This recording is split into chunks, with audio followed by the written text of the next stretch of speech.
नमस्कार, जनमुखी जी लाइव से मैं अंशुमान राय। दोस्तों, आज हम बात करेंगे तेलंगाना विधानसभा चुनाव की। तेलंगाना विधानसभा चुनाव में 30 नवंबर को वोट डाले जाने हैं। चुनाव प्रचार समाप्त हो गए। जमीनी पत्रकारों, बड़े संवाददाताओं और स्थानीय लोगों के अनुसार जो भी रिपोर्ट सामने आ रही है उसके अनुसार कांग्रेस को इस चुनाव में एज मिल रही है। जबकि आज से 6 महीने पहले तेलंगाना में बीजेपी नंबर 2 की पार्टी समझी जा रही थी, लेकिन इस चुनाव में वह काफ़ी पिछड़ती हुई नजर आ रही है। तो हम यह समझने की कोशिश करेंगे कि तेलंगाना में जो त्रिकोणीय मुकाबला है, बीआरएस, कांग्रेस और भाजपा, उसमें से ऐसी क्या वजह हैं कि कांग्रेस थोड़ी मजबूत दिख रही है और बीआरएस अभी भी लड़ाई में बनी हुई है, जबकि बीजेपी इस लड़ाई में पिछड़ती हुई क्यों नजर आ रही है। तो जहां तक सबसे पहले हम बीआरएस की बात करें तो तेलंगाना निर्माण के लिए बीआरएस के नेता केसीआर ने आंदोलन चलाया था और इसका लाभ उन्हें मिला कि 2014 के चुनाव में उनकी सरकार बनी और फिर दोबारा 2018 में भी वह सत्तारूढ़ हुए। बीआरएस द्वारा जनता के लिए कुछ ऐसी स्कीमें लाई गई जिसमें रायथू योजना है, जिसमें 1 एकड़ ज़मीन पर किसानों को 15,000 रुपये सालाना दिए जाते हैं।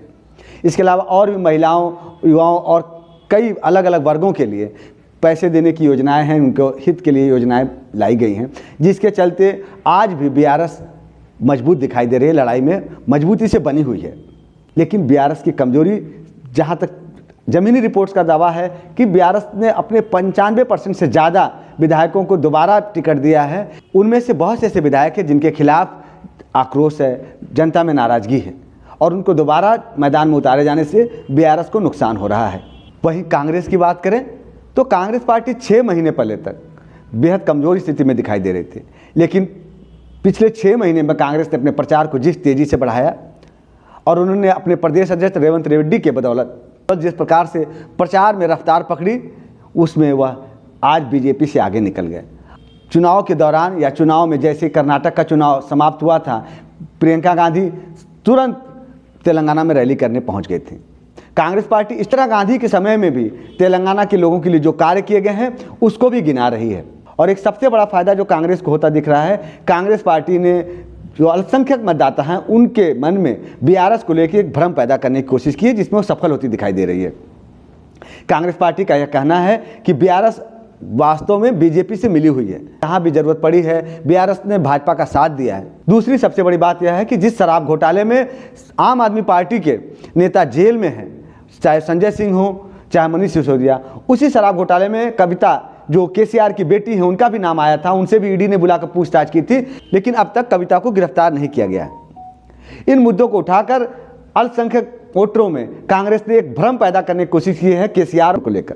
तेलंगाना की 40 से ज़्यादा सीटों पर अल्पसंख्यक वोट निर्णायक होते हैं, इसलिए यदि अल्पसंख्यकों का वोट कांग्रेस की ओर झुकता है तो कांग्रेस पार्टी इस चुनाव में जीत हासिल कर सकती है। जिस प्रकार अल्पसंख्यकों का उसके प्रति रुझान दिख रहा है, इसी वजह से कांग्रेस को इस चुनाव में एज मिलता दिख रहा है। अब हम बात करते हैं बीजेपी के पिछड़ने की। तो बीजेपी ने 6 महीने पहले अपने प्रदेश अध्यक्ष संजय बंडी को हटा करके जी किशन रेड्डी जो केंद्रीय मंत्री हैं उनको प्रदेश अध्यक्ष बनाया। संजय बंडी को हटाए जाने के बाद से यह माना जाने लगा था कि बीजेपी बीआरएस को वॉकओवर दे रही है। दरअसल बीजेपी यदि तेलंगाना चुनाव में जीत हासिल नहीं कर पाती है तो उसकी कोशिश सबसे ज़्यादा यही है किसी भी तरह बीआरएस की सरकार बनी रहे, क्योंकि यदि बीआरएस की सरकार बनी रहती है तो उसे केंद्र में जरूरत के समय सहयोग मिल सकता है। लेकिन यदि कांग्रेस तेलंगाना में आ जाती है तो उससे बीजेपी को बड़ा नुकसान होगा और दक्षिण में कांग्रेस की पैठ और मजबूत होगी। रिपोर्टरों के अनुसार दूसरी सबसे बड़ी बीजेपी की समस्या सामने आ रही है, वह यह कि बीजेपी को चेहरे नहीं मिल रहे। प्रधानमंत्री नरेंद्र मोदी, गृह मंत्री अमित शाह के अलावा बीजेपी के पास कोई ऐसा बड़ा चेहरा नहीं है जो जमीन पर काम कर सके। पिछले चुनाव में बीजेपी को विधानसभा में सिर्फ 1 सीट मिली थी, लेकिन बाद में लोकसभा में बीजेपी ने 4 सीटें हासिल की थी और हैदराबाद के नगर निगम चुनाव को बीजेपी ने जिस दमखम से लड़ा था और 48 सीटें हासिल की थी, उसके बाद बीजेपी काफ़ी मजबूत दिखाई दे रही थी तेलंगाना में। लेकिन 6 महीने पहले प्रदेश अध्यक्ष बदलने के साथ ही यह माना जाने लगा कि बीजेपी ने बीआरएस को वॉकओवर दे दिया है। चलते चलते हम ओवैसीद्दीन ओवैसी की पार्टी की बात करें तो वह 7 सीटों पर हैदराबाद की लड़ रही है और 7 सीटों में से उसकी भी 2 सीटें फंसी नजर आ रही हैं जो कांग्रेस की सीधी लड़ाई में है।